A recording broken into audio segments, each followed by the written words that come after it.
Praise the Lord church. फिर एक बार यीशु मसीह के नाम से आप सबों को मैं सलाम करता हूं, प्रभु का धन्यवाद देता हूं कि परमेश्वर ने फिर एक बार यह समय हमारे जीवन में लेकर आया है और प्रभु की कृपा और महिमा है कि हम आज का यह दिन देख सके हैं। और मेरा विश्वास है कि इस समय परमेश्वर की उपस्थिति में हम लोग बने हुए हैं, क्योंकि जहां 2 या 3 लोग होते हैं वहां परमेश्वर उपस्थित होता है। हालेलुया। पिछले कई दिनों से हम लोग यहोवा रहोबोत के विषय में सीख रहे थे और मेरा विश्वास है प्रभु ने जरूर आप लोगों को आशीष दी है और इन वचनों के द्वारा बहुत सारी गवाहियों को परमेश्वर ने हमारे मध्य में लेकर आया, इसलिए भी हम प्रभु का धन्यवाद देते हैं। और एक नए विषय के साथ कुछ नए प्रकाशनों के साथ फिर एक बार प्रभु ने मुझे आपके मध्य में सुरक्षित रखा है, ताकि मैं परमेश्वर के उद्देश्य को आपके जीवन में लेकर आ सकूं। इसलिए मैं प्रभु का धन्यवाद देता हूं और आप सबों का भी मैं धन्यवाद देता हूं जो लगातार इन वचनों को सुन रहे हैं। और सबसे बड़ी बात है, मेरे लिए सबसे बड़ा गौरव और आनंद का कारण यह है कि आप में से ऐसे कई लोग हैं जो वचनों को गंभीरता से ले रहे हैं। हालेलुया। सो फिर एक बार ऐसे ही परमेश्वर के अद्भुत वचनों को, वाणी को सुनने के लिए प्रियो परमेश्वर ने मुझे आपके मध्य में लेकर आया है और एक नए विषय के साथ आज हम प्रभु के वचनों में बढ़ने वाले हैं और प्रभु हमसे बात करने वाला है फिर एक बार। इसलिए आइए हम मिलकर प्रभु का धन्यवाद दें। और इससे पहले कि इस नए विषय की ओर परमेश्वर हमको लेकर जाए, मैं चाहता हूं इस समय हम सब अपने अपने पवित्र शास्त्र को फिर एक बार निकाल ले और पढ़ने के लिए हमने जो मनन के लिए जो वचन लिया है वो हमने लिए है आज के लिए भजन संहिता उसका 16 अध्याय और उसके 8 से लेकर 11 वचनों को हम पढ़ेंगे। भजन संहिता उसका 16 अध्याय उसके 8 से लेकर 11 वचन। Psalms chapter 16 verses 8 to 11 we are going to read। पहले मैं अंग्रेजी में पढ़ूंगा। मेरा विश्वास है आपके पवित्र शास्त्र आपके पास है मित्रों। आइए इस समय हम पवित्र शास्त्र निकालेंगे। वचन कहता है, I have set the Lord always before me, because he is at my right hand, I shall not be shaken. Therefore my heart is glad and my whole being rejoices. My flesh also dwells secure, for you will not abandon my soul to Sheol, or let your Holy One see corruption. You make known to me the path of life. In your presence there is fullness of joy. At your right hand are pleasures forevermore. Amen। प्रभु इन पढ़े हुए वचनों पर हम में से प्रत्येक को आशीष दे। हम इन्हीं वचनों को फिर एक बार हिंदी में पढ़ेंगे और वचन कहता है कि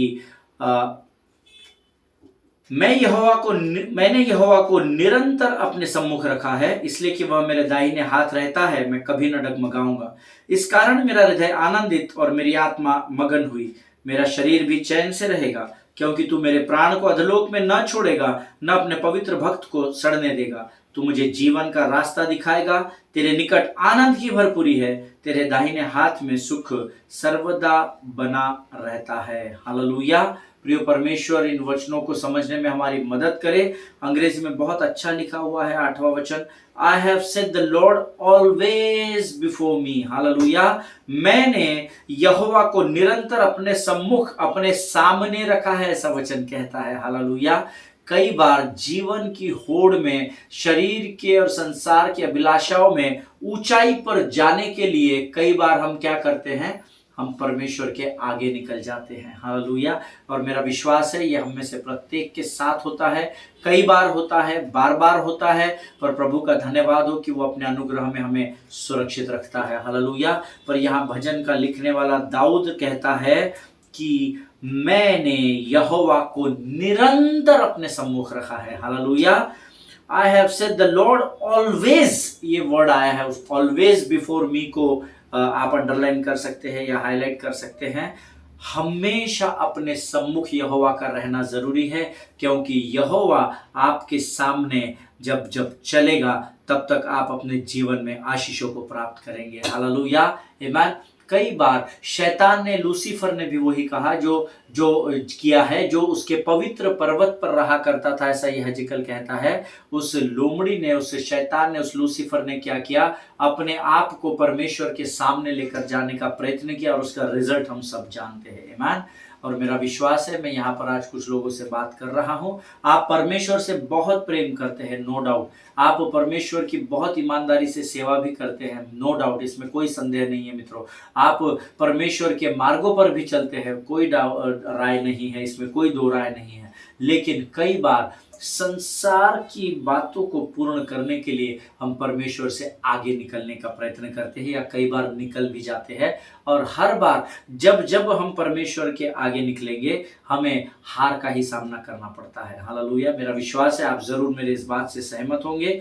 वचन आगे कहता है, इसलिए कि वह मेरे दाहिने हाथ में रहता है, मैं कभी न डगमगाऊंगा। हालेलुया। परमेश्वर भला है और उसकी करुणा हमारे जीवन में सदा की है। प्रियो, 9वां वचन कहता है, क्योंकि यहोवा निरंतर मेरे सामने रहता है। देखिए, जब परमेश्वर को आप अपने सामने प्रथम स्थान देते हैं तो क्या होता है।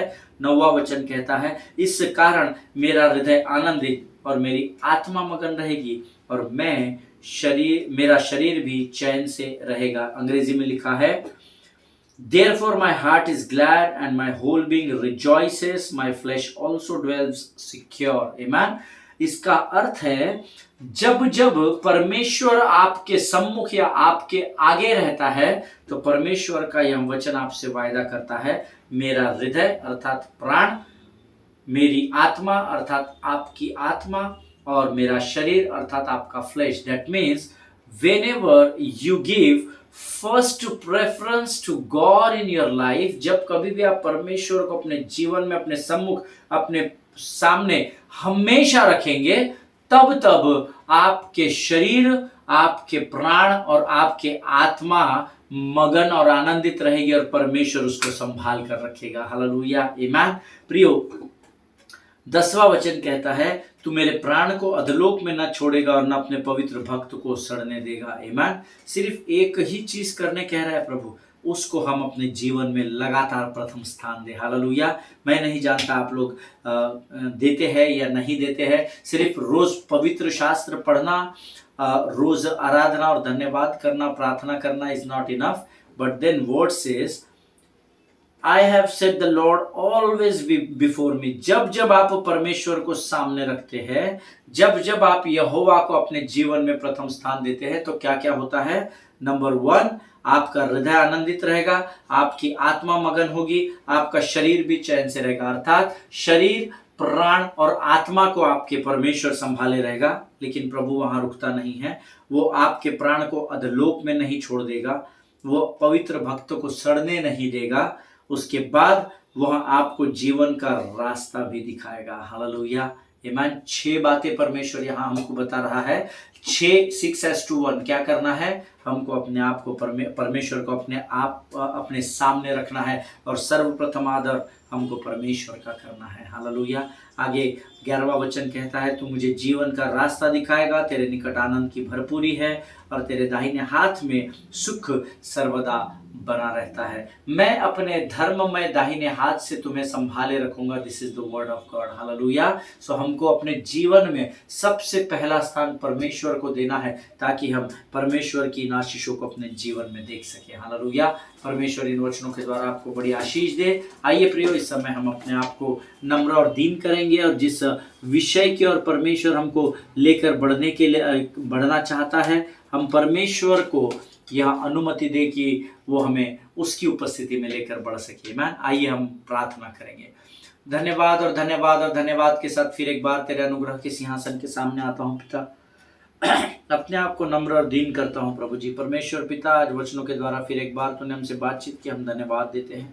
और जिस अध्ययन को तू हमारे बीच में लेकर आया है राजा, उसके द्वारा तू हमें बड़ी आशीष देने जा रहा है, इसलिए हम यहोवा का गुणानुवाद करते हैं पिता। प्रभु परमेश्वर पिता, जितने लोग इस समय इस संसार में इस भयंकर महामारी से पीड़ित है राजा, उन सबों को स्पर्श कर उन्हें चंगाई दे राजा। प्रभु परमेश्वर पिता, जितने लोग इस समय इस वचन को सुन रहे हैं, उनकी इच्छा और योजनाओं को मैं तेरे चरणों पर रखता हूं प्रभु। तू उनको तैयार कर, ताकि प्रभु तेरे आशीषों का भाग होने पाए राजा। अपने आप को यीशु मसीह के लहू में डुबोता हूँ राजा। आगे के संपूर्ण समय को तुझे समर्पित करता हूँ और इस प्रार्थना को धन्यवाद के साथ यीशु नासरी के नाम से मांगता हूँ। सुन और बड़ी दया से ग्रहण कर। आमीन, आमीन। हालेलुया। परमेश्वर भला है और इस समय वो हमारे मध्य में है और मैं प्रभु का हृदय की गहराई से धन्यवाद देता हूं कि उसने फिर एक बार अपनी उपस्थिति को हमारे मध्य में लेकर आया है ताकि हम उसके साथ फिर एक बार संगति कर सके। और परमेश्वर का धन्यवाद हो कि फिर एक बार एक नए विषय के अध्ययन को हम करने जा रहे हैं। और हम सब जानते हैं कि परमेश्वर ने हमें बनाया है। हालेलुया। कुछ लोग कल मुझे पूछ रहे थे कि ब्रदर अगला विषय क्या है। मैंने कहा मुझे पता नहीं, जो प्रभु बताएगा वो मैं आपको बताऊंगा। और जब मैं मनन कर रहा था तो कुछ बातें प्रभु ने मेरे जहन में दी। मैंने पहले उसका एक बार अलग टॉपिक का नाम दिया, टॉपिक को नाम अलग दिया था, फिर दूसरा दिया, फिर तीसरा दिया। और मैं खुद कंफ्यूज था जब मैं प्रभु से वाणी को प्राप्त कर रहा था। और परमेश्वर पर ठहरे रहना बहुत ज़रूरी होता है। मैन कभी कभी हम लोग इतने एक्साइटेड, इतने जल्दबाजी में चले जाते हैं कि हम गलत निर्णय लेते हैं।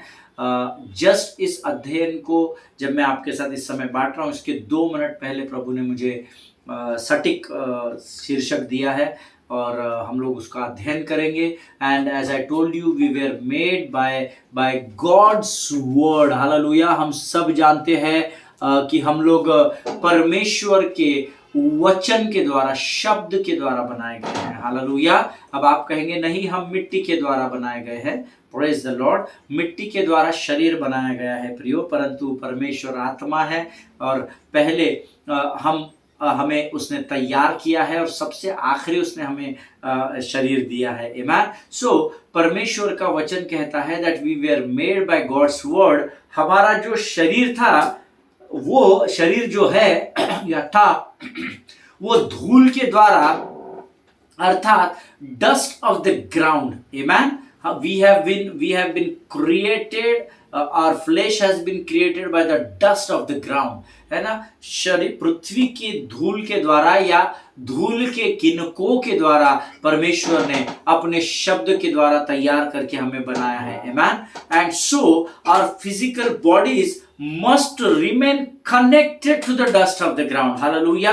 और ये विधि का विधान होता है प्रियो। विधि के विधान के अनुसार, अर्थात परमेश्वर के लिखे गए शब्दों के या वचन के अनुसार, हर जीवित वस्तु अपने स्रोत से जुड़ी हुई रहती है। हालेलुया। या हर जीवित वस्तु को अपने स्रोत के साथ जुड़े रहना बहुत जरूरी है। आमेन। और हम इस पृथ्वी पर धूल के द्वारा बनाए गए हैं, इसीलिए हमको इस पृथ्वी पर जुड़े रहना बहुत जरूरी है। हालेलुया। और ये मेरा फिलॉसफी नहीं है, ये मेरा लिखी हुई बातें नहीं है, परंतु ये परमेश्वर का विधान है, लिखने वाले का नियम है, ऐसा वचन बताता है। आमेन। फॉर एग्जाम्पल, जैसे पेड़ पौधे जो होते हैं, जो आपके चारों ओर बने हुए होते हैं, वे जमीन से उगते हैं और जीवन पाते हैं। हालेलुया। इसीलिए पेड़ पौधों को जमीन से जुड़े रहना बहुत जरूरी होता है। किसी पेड़ पौधे को आपने हवा में लटकते देखा है कि वो बढ़ रहा है और उस पर फल आ रहे हैं और उस पर बड़े पत्ते आ गए और फिर आपको छाया दे रहा है? कोई हवा में लटका हुआ पेड़ आपने देखा है कि नहीं? ऐसा हो ही नहीं सकता, क्योंकि परमेश्वर का नियम जो है उसके अनुसार पेड़ पौधों को जमीन में जब तक जुड़े रहेंगे तब तक ही वे जीवित रहेंगे। हालेलुया। उसी प्रकार से हमारा जो ये शरीर है, ये जो धूल के किनकों से बनाया गया है या धूल से तैयार किया गया है, इसको भी पृथ्वी से जुड़े रहना बहुत जरूरी होता है। हालेलुया। इसमें उसमें कोई ऑप्शन नहीं होता है। Amen. The plants can not live in air. Amen. The plants can not live in air. जो पेड़ पौधे परमेश्वर ने बनाए हैं वो हवा में रहकर जीवित नहीं रह सकते हैं। Fishes were made from water, so they live in water, they can not live without water. Hallelujah. एक नियम प्रकृति ने बनाया, या एक नियम परमेश्वर ने इस प्रकृति का या इस संसार का बनाया कि जो मछली है या जो फिश होती है, वो उसके लिए उसने जीवित रहने के लिए पानी को तैयार किया है। मैं किसी भी फिश को जब आप पानी से बाहर निकालते हैं, फिश पॉन्ड से या फिश पॉट से बाहर निकालते हैं, तो वो फड़फड़ करके मर जाती है। मैन सो ये this has been created by God. कितना such a wonderful and awesome God, जिसने हर एक बात के लिए एक नियम बनाया हुआ है। जैसे मैंने आपको पेड़ पौधों का उदाहरण दिया कि बिना जमीन से जुड़े, अगर वो जमीन से जुड़े हुए नहीं है तो वो जीवित नहीं रह सकते। अगर मछली पानी से बाहर निकाल दी जाए तो जीवित नहीं रह सकती है। In the same way our human spirit came from God's Spirit. Hallelujah. उसी तरीके से जैसे पेड़ पौधे बगैर जमीन के नहीं रह सकते, मछली बगैर पानी के नहीं रह सकती, उसी प्रकार से मनुष्य का आत्मा परमेश्वर की आत्मा के बगैर नहीं रह सकता है। हालेलुया। आज अन्य जाति में ऐसे बहुत सारे लोग हैं जो परमेश्वर को नहीं जानते हैं, बट परमेश्वर का धन्यवाद दे, परमेश्वर की लगातार स्तुति और महिमा करे कि हमारी आत्मा को बचाने के लिए उसने अपनी आत्मा से हमारी आत्मा को भर दिया है। हालेलुया। और इसीलिए जरूरी है कि हमारी आत्मा अर्थात परमेश्वर की हमारी आत्मा अर्थात मनुष्य की आत्मा परमेश्वर की आत्मा से लगातार संगति करे और जुड़ी रहे। हालेलुया। आमीन। शरीर जमीन से जुड़ा हुआ रहेगा, धूल से या पृथ्वी से जुड़ा हुआ रहेगा, परंतु जरूरी है कि धर्मी का आत्मा परमेश्वर की आत्मा से जुड़ा हुआ रहे। हालेलुया। और जब मैं इस वचन पर मनन कर रहा था तो प्रभु ने मुझे बताया कि ये मेरा नियम है। पेड़ पौधे अगर जमीन से उखाड़ दिए जाएंगे तो उनका जीवन समाप्त हो जाएगा। मछली को अगर पानी से बाहर निकाल दिया जाए तो उसका जीवन समाप्त हो जाएगा। और अगर आपकी आत्मा मेरी आत्मा से दूर हो जाए तो आपका भी आत्मा मरी हुई, आपकी भी आत्मा जो है वो मरी हुई आत्मा ही कहलाएगी। हालेलुया। जब मैं इस पर मनन कर रहा था तो मैं बहुत सारे शीर्षकों को बना रहा था, but then God gave me the perfect जो टाइटल है वो दिया, align yourself with God. Hallelujah. परमेश्वर के साथ खड़े रहना और अपने आप को परमेश्वर की पंक्ति में लेकर आना। आमीन। आगे नहीं निकलना है, परंतु जैसे यीशु का स्वभाव है वैसे ही तुम्हारा भी स्वभाव बना रहे। हालेलुया। आमीन। और जब मैं इस पर मनन कर रहा था, बहुत सारी बातें परमेश्वर ने मुझे रिवील की जो हम इस मनन और अध्ययन में सीखेंगे। अपने पेन पेंसिल पेपर नोटबुक्स लेके रेडी रहना प्रियो। जैसे परमेश्वर ने नियम बनाया है, जो परमेश्वर के नियम से बाहर हो जाएगा वो मृत्यु को प्राप्त करेगा, ऐसा वचन कहता है। मछली पानी से निकल जाएगी तो मृत्यु को प्राप्त करेगी। पेड़ पौधे अगर जमीन से बाहर हो जाएंगे या दूर हो जाएंगे तो वे मृत्यु को प्राप्त करेंगे। वैसे ही it is a mandate, every living things must remain connected to its source. Hallelujah. जो भी जीवित बातें इस पृथ्वी में पाई जाती है उनका जीवन बढ़ने के लिए ये जरूरी है कि वो अपने स्रोत से कनेक्टेड रहे या अपने स्रोत में बने हुए रहे, या जहां से आपका उगम होता है उस स्थान को कनेक्ट रहे। हालेलुया। प्रियो, परमेश्वर की और human spirit came from God spirit. That is what it is very important to get connected with the Spirit of the Lord. Hallelujah. एक आत्मा में बने रहे। Align yourself with God. This is our topic. Align yourself with God. Amen. और जब हम अपने स्रोत से जब तक जुड़े हुए रहते हैं तब तक ही हम विजयी जीवन जीते हैं। हालेलुया। अगर पेड़ पौधे जमीन से बाहर हो जाए तो ना तो वो उसके पत्ते होंगे, ना तो उसकी ब्रांचेस होगी, ना तो उनमें फल लगेंगे और वो किसी भी काम का नहीं रहेगा। अगर फिश पानी से बाहर निकाल दी जाए तो थोड़ी देर फड़फड़ा कर जो आनंद या जो नियम के अनुसार उसको पानी में डालकर रखा गया था, वहां पर वो जो आनंद ले रही थी, वहां पर वो जो अपने जीवन को जी रही थी और बढ़ रही थी, जैसे ही वो मछली पानी से बाहर हो जाती है वो फड़फड़ाती है कुछ समय के लिए ताकि वापस वो अपने उस आनंद को प्राप्त कर सके, लेकिन अगर उसको उसका स्रोत नहीं मिलेगा तो वो मृत्यु को प्राप्त करती है। हालेलुया। वो विजयी जीवन से बाहर हो जाती है। उसी प्रकार से परमेश्वर की आत्मा ने मेरे और आपके आत्मा को तैयार किया है, और अगर हम अपने स्रोत से जुड़े हुए नहीं रहेंगे तो हम विजयी जीवन को कभी भी जी नहीं पाएंगे। हालेलुया। इस विजयी जीवन को जीने के लिए पहले मुझे और आपको विश्वास करना पड़ेगा। There is a life of victory. Hallelujah. हमको ये विश्वास करना पड़ेगा कि हमारे जीवन में विजय होती है। हालेलुया। कई लोग जब परिस्थितियों का सामना करते हैं और कुछ चिन्ह चमत्कार नहीं देखते हैं तो वो अपने आप को हारा हुआ जीवन समझने लगते हैं। उनको लगता है हमारे जीवन में कुछ नहीं होगा, हम तो हारे हुए लोग हैं। But then the word says कि विजयी जीवन जीने के लिए पहले आपको विश्वास करना पड़ेगा कि विजयी जीवन होता है। हालेलुया।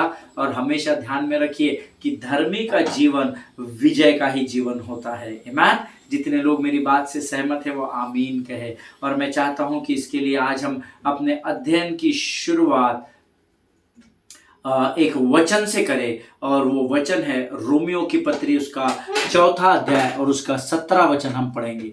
रोमियो की पत्री उसका 4 अध्याय उसका 17 वचन हम पढ़ेंगे। रोमियो की पत्री उसका 4 अध्याय और उसका 17 वचन। तो मैं आपको जो बात बताना चाहता हूं इस अध्ययन के द्वारा बहुत सटीक तरीके से बताऊंगा। No man pleasing words, whatever God has given me that I am going to share it with you.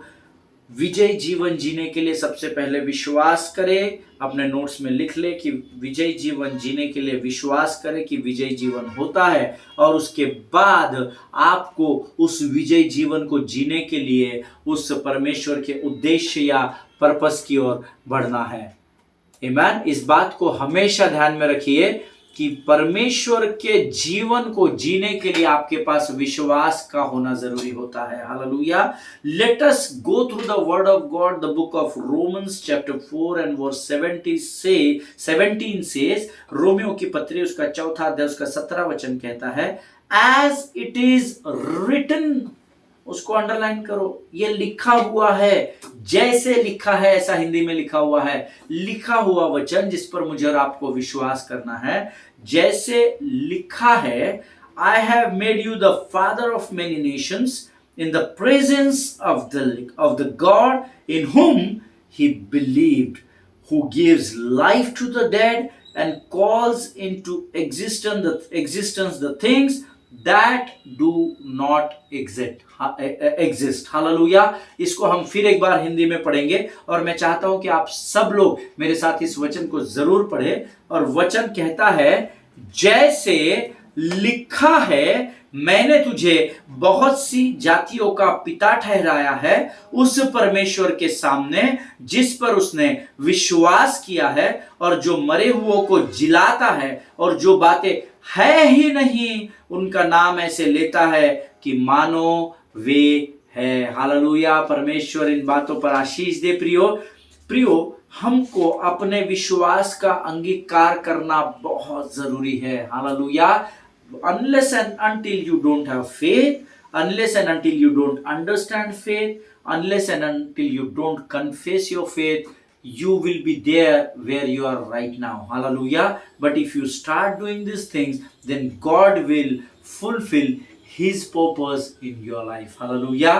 अगर आप विश्वास को नहीं सीखेंगे, विश्वास को नहीं समझेंगे, और अगर आप विश्वास का अंगीकार नहीं करोगे तो आप वहीं पाए जाओगे जहां पर आज आप है। लेकिन अगर आप विश्वास में बढ़ोगे तो आप उस उद्देश्य को पूर्ण करोगे जो परमेश्वर ने आपके जीवन में रखा है। Hallelujah. To live a faith life is very very important in believers life. Hallelujah. विश्वासी के जीवन में विश्वास का होना और उसको जीना बहुत जरूरी है। आमीन। अपने विश्वास का अंगीकार अगर आप नहीं करेंगे, आप अगर ये सोच के बैठेंगे कि यहोवा को सब पता है, वो मेरी चिंता कर लेगा, वो मेरी सुधि ले लेगा, तो आप गलत विचार और गलत अध्ययनों में बढ़ रहे हैं। You must confess His word through faith. Hallelujah. उसके वचन का अंगीकार विश्वास से करना बहुत जरूरी है। Amen. Because if you don't say anything, then still something will happen. Don't forget that. Amen. क्योंकि अगर आप विश्वास का अंगीकार नहीं भी करेंगे तो भी कुछ ना कुछ आपके जीवन में जरूर होगा। इस बात को हमेशा ध्यान में रखना। You must speak out. आपको बोलना पड़ेगा। कई लोगों को मैंने कहते हुए सुना है, नहीं भी बोला तो क्या होता है, परमेश्वर तो कहता है कि मैं तुम्हारे मन की बातों को जानने वाला और जांचने वाला परमेश्वर हूँ। फिर बोल के क्या बार बार प्रभु से प्रार्थना करनी है? प्रभु को हमारी परिस्थिति दिखती नहीं है क्या? प्रभु को हमारी परिस्थिति समझती नहीं है क्या? रोज रोज रोज रोज वही वही परमेश्वर को क्या बोलना है? ऐसा बोलने वाले मेरे और आपके आसपास there are so many people around us जिनकी सोच ऐसी है। आमेन। और मेरी इस बात से आप जरूर सहमत रहेंगे। पर आपको आज मैं एक छोटा सा उदाहरण दूंगा, जो मेरा विश्वास है कि जिस उदाहरण के द्वारा जरूर प्रभु का आत्मा आपको कायल करेगा। हालेलुया। प्रियो, if you don't speak out anything, then still don't think that nothing is going to happen. Still something will happen. Amen? अगर आप नहीं भी बोलेंगे तो भी बातें होगी, लेकिन आप ये एक्सपेक्ट कर रहे हैं कि प्रभु को वचन मालूम है, प्रभु ने वचन लिखा है, मुझे हर बार बोलने की जरूरत क्या है? नहीं भी बोलेगा तो कुछ ना कुछ तो जरूर प्रभु करेगा। Yes, something will happen, but God will not do that. Somebody else will do that in your life, and you know whom I am speaking about. Amen? अगर आप कुछ नहीं भी बोलेंगे तभी भी आपके जीवन में कुछ ना कुछ होगा, और लेकिन वो परमेश्वर नहीं परंतु वो हमारा विरोधी शैतान आपके जीवन में कर देगा। आमेन। अगर आप सबसे बड़ी समस्या हम धर्मी के जीवन में ये है कि जब हम कुछ नहीं बोलते हैं तब अक्सर बुरी बातें हमारे जीवन में होना आरंभ हो जाता है। हालेलुया। धर्मी को जहां बोलने के लिए प्रभु कह रहा है, धर्मी वहां नहीं बोल रहा है। जहां बोल रहा है चुप रहे, धर्मी वहां बड़बड़ा रहा है। जब वो बोलता है कि तू अपने शत्रु के विरोध में शांत रहे और उसके लिए प्रार्थना कर, तो हम अपने शत्रु के लिए प्रार्थना नहीं कर रहे, हम उससे जाके उसके डाहा कर रहे, उससे झगड़ा कर रहे, उसके विरोध में गलत सलत बातें हम बोलते चले जा रहे हैं, जिसके वजह से हमारे जीवन में बुरी बातें हो रही है। हालेलुया। प्रियो, एक उदाहरण मैं आपको देना चाहता हूं। अगर if you have a garden at your place, अगर आप जहां पर रहते हैं वहां पर एक बागीचा है और आप प्लान कर रहे हैं कि 15-20 दिन, 1 महीना, अभी तो मैं यहाँ पर सेटल हुआ हूँ और ये सामने जो 200 स्क्वायर फीट का मेरा यार्ड है या जो मेरा ये बागीचा है, इसको मैं धीरे धीरे इसमें पेड़ पौधे लगाऊंगा। अभी 20 दिन में अपना घर लगा लेता हूँ और आराम करता हूँ, थोड़ा सा एंजॉय करता हूँ नए जगह का। ये जब आप सोचकर उस बागीचे को, उस भूमि को जब आप खाली छोड़ देते हैं और जब आप 1 महीना 1.5 महीने बाद जब आप उसको नोटिस करते हैं, भले ही आपने वहां कुछ बोया नहीं है, but still you will find weeds there. Hallelujah. लेकिन उसके बाद भी वहां पर ऊंट कटारे और जहरीले पौधे या कुछ ना कुछ वहां से उग कर बाहर आ जाता है। आमेन। आपने बीज नहीं बोया है, लेकिन still something has come out. Amen. और मेरे इस बात से आप जरूर विश्वास करेंगे मेरे इस बात पर, और ये आपका अनुभव भी रहा होगा। हालेलुया। मैंने पिछले दिनों कुछ गमले खरीदे, उसमें पहले तो पेड़ पौधे लगे थे, लेकिन बाद में वो क्योंकि मेरे घर पर लॉक था और हम लोग घर पर नहीं थे, और उसके वजह से क्या हो गया, जो पेड़ पौधे मैंने लगाए थे वे तो मर गए थे। जब मैं वापस आया तो खाली मिट्टी बची हुई थी, वो छोटे छोटे जो हैंग करते हैं हम लोग, छोटे छोटे जो गमले होते हैं, और मैंने जब उसमें देखा तो उसमें केवल सूखी मिट्टी थी, बाकी पेड़ पौधे तो मर गए थे। और मैं ये सोचकर कि मैं अभी कुछ दिन नहीं लगाता, जब समय रहेगा तो मैं फिर पेड़ पौधे उसमें लगाऊंगा, मैंने उन गमलों को वैसा ही लटका हुआ रहने दिया।